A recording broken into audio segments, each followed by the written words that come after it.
तो hello guys, मैं प्रकाश नागल और फिर से मैं लेकर आया हूँ गुणनखंड विधि के आज कुछ न्यू टॉपिक्स के बारे में। तो आज कुछ गुणनखंड विधि के न्यू टॉपिक में आपको बताने वाला हूँ कि गुणनखंड विधि में कुछ जो ज़्यादा लास्ट नंबर के क्वेश्चंस होते हैं, यानी कि जो प्रश्न होते हैं, उन्हें किस तरह आप छोटे से कॉन्सेप्ट क्लियर करके किस तरह से बड़े सवाल को सॉल्व कर सकते हैं। तो इस मेथड में आपको बताने वाला हूँ कि आप गुणनखंड विधि के जो बड़े नंबर्स के क्वेश्चन होते हैं उन्हें किस तरह आप आसानी से सॉल्व कर सकते हैं। तो चलिए शुरू करते हैं और वीडियो पूरा देखिए और चैनल सब्सक्राइब जरूर कीजिएगा। तो हेलो दोस्तों, मैं हूं प्रकाश और फिर से लेकर आया आपके लिए मैथमेटिक्स की एक रूट वाले गुणनखंड का सवाल। तो जबकि आपको क्वेश्चन में यानी कि या एग्ज़ाम में या फिर क्लास में जब भी आपको गुणनखंड में रूट वाले क्वेश्चन दे दिए जाए तो आप कभी बार कर नहीं पाते या फिर हमेशा करने से बचते हैं।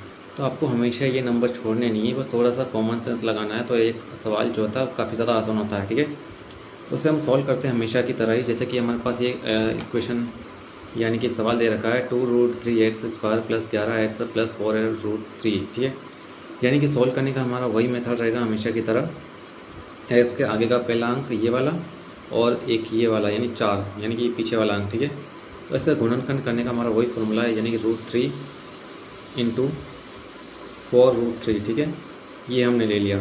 अब देखिए यानी 4 दूनी 8 और √3 × √3 कितना हो जाता है, इंटू 3 यानी 8 या 24। ये देखिए कितना आसान है, यानी कि अब 24 आ रहा है यहाँ पे और यहाँ पर आ रहा है 11।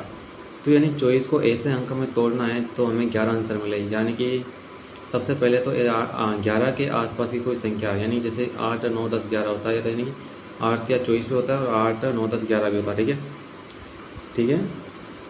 तो यानी कि 8 + 3 अगर करें तो 11 आता है, यानी कि ये हमारा पेयर है, ठीक है। क्वेश्चन में ही आंसर छुपा होता है, हमेशा याद रहे, ठीक है। क्वेश्चन में ही आंसर छिपा होता है, यानी कि 8 और 3 का पेयर, यानी 8 × 8 = 16, 8 या 24 और 8, 9, 10, 11 जोड़ दें तो 11 आंसर आता है, ठीक है। यानी कि 2√3 इस सॉल्व हम कर रहे हैं x² प्लस, अब हमें 11 को हमें लिखना पड़ेगा 8 + 3x + 4√3, ठीक है। ये हम इसे आंसर लिख रहे हैं, ऐसे लिख लेता हूँ, ऐसे तो कंफ्यूज ना होता कि आप। अब ये देखिए यानी कि पेयर बन गया, यानी कि 2√3x²। याद रहे x जो होता है ये पूरे के साथ में प्लस। अब हम इसे ओपन करते हैं इस वाले अंक को, 8x + 3x + 4√3, ठीक है, 4√3। अब हमें इसे बंटवारे में लिखना है, ठीक है। यानी कि इसे हम लिख सकते हैं, कैसे भी लिख सकते हैं, यहाँ पर आप हमेशा इक्वल टू लगा लें इस लाइन के साथ में। यानी कि 2√3x² प्लस 8 को हम कैसे लिखते हैं, 2 × 2, ठीक है, यानी कि 2x × 2x।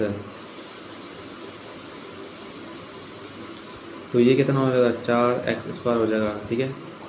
ऐसे ना करते हैं आप, 2 × 2 यानी 2 दूना 4, 4 दूना 8, ठीक है, 8 ऐसे कर लें और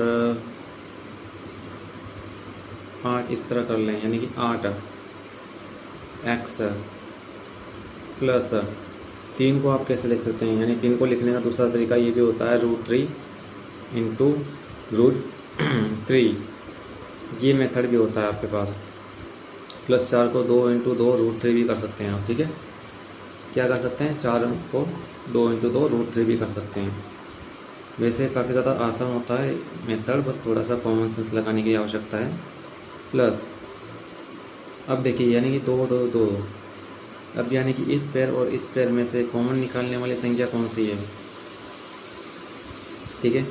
अब हम इसे इसके पेयर बना देते हैं, यानी कि 2 × 2 दूना 4, 4 दूना 8 x ये रहा, और प्लस का प्लस। अब दूसरा पेयर ये रहा आपके पास, √3 × √3x प्लस 2 × 2 √3, ठीक है। यानी कि ये आपका एक पेयर बन चुका है और दूसरा पेयर ये आपका बन चुका है, ठीक है। बस कॉमन सेंस लगाए, आपका सवाल अपने आप ही हो जाएगा।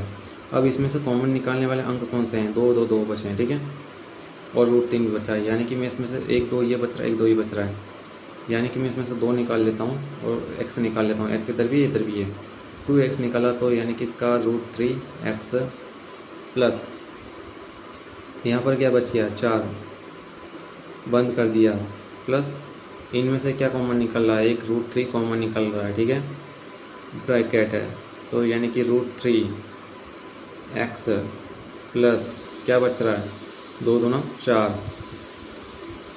ठीक है, यानी कि √3x और √3x यानी इन दोनों का समान हो चुका है।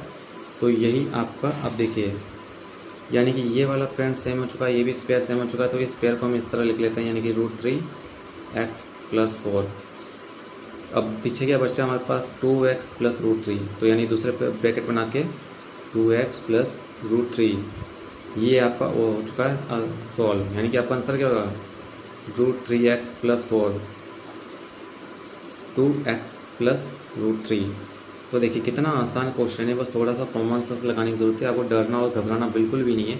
जब भी इस तरह का क्वेश्चन आए तो आपको इसी मेथड से सॉल्व करना है। और एक बार अगर वीडियो अच्छी लगी तो आप लाइक कमेंट में ज़रूर लिखते हैं कैसी लगी वीडियो, और अगर आपको कोई डिफिकल्टी आ रही है तो कमेंट में ज़रूर बताएं। तो मिलते हैं अगली वीडियो में कुछ नए जानने के साथ। धन्यवाद। चैनल सब्सक्राइब जरूर कर दें।